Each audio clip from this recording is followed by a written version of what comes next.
Facebook থেকে income করার ইচ্ছা কিন্তু প্রায় প্রত্যেকেরই থাকে, কিন্তু ফেসবুক থেকে ইনকাম করার জন্য যে কন্টেন্ট মনিটাইজেশনের প্রয়োজন হয় এটা কিন্তু অনেকেই পায় না। এই যে কন্টেন্ট মনিটাইজেশনের ব্যাপার রয়েছে, এর যে ক্রাইটেরিয়া রয়েছে এটা কিন্তু আগে ছিল না, কিন্তু নতুন যে আপডেট এসেছে ফেসবুকে সেখানে কিন্তু একটা ক্রাইটেরিয়ার এক ব্যাপারে একটা নতুন ব্যাপার এসছে, যেখানে বলা হচ্ছে যে 3 লাখ ভিউজ নিয়ে আসলেই কিন্তু আপনি কন্টেন্ট মনিটাইজেশন পেয়ে যাবেন। এই যে পাশে আপনারা দেখতে পাচ্ছেন এই যে ফেসবুক পেজটা রয়েছে, এই পেজের মধ্যে কিন্তু একটা ক্রাইটেরিয়া দেওয়া রয়েছে, যেখানে বলা হচ্ছে 3 লাখ ভিউজ কিন্তু নিয়ে আসতে হবে 28 দিনের মধ্যে। এই 3 লাখ ভিউজ যদি কমপ্লিট করা হয় তাহলে কিন্তু কন্টেন্ট মনিটাইজেশন পাওয়া যাবে। এই অপশনটি আপনার পেজে বা প্রোফাইলে তখনই আসবে যখন আপনার পেজে মোটামুটি ভালো একটা রিচ থাকবে এবং আপনার পেজে দেখবেন এইরকম টাইপের একটা অপশন শো করবে যেখানে লেখা থাকবে জয়েন চ্যালেঞ্জ বলে। তো জয়েন চ্যালেঞ্জে ক্লিক করলেই আপনাকে কিন্তু এই 3 লাখ ভিউজের যে ক্রাইটেরিয়া সেটাকে কমপ্লিট করতে হবে। এবার এখানে একটা জিনিস অবশ্যই আপনাদেরকে মাথায় রাখতে হবে, রিসেন্টলি এই ক্রাইটেরিয়াটা দেওয়ার পর থেকে অনেকেই কিন্তু সহজভাবে এটাকে কমপ্লিট করে ফেলছিল,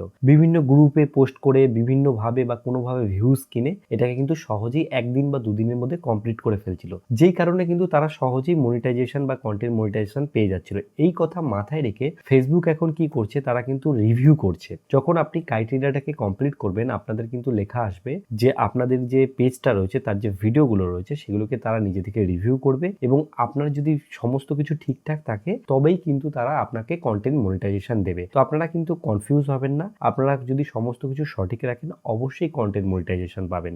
আশা করছি এই ভিডিওটা দেখার পর আপনাদের যে কন্টেন্ট মনিটাইজেশন পাওয়ার যে ব্যাপারটি রয়েছে সেটা আপনাদের কাছে ক্লিয়ার হয়ে গেছে। যদি ভিডিওটি আপনাদের ভালো লাগে অবশ্যই লাইক করবেন, আর চ্যানেলে নতুন এসে থাকলে অবশ্যই চ্যানেলটিকে সাবস্ক্রাইব করে রাখুন।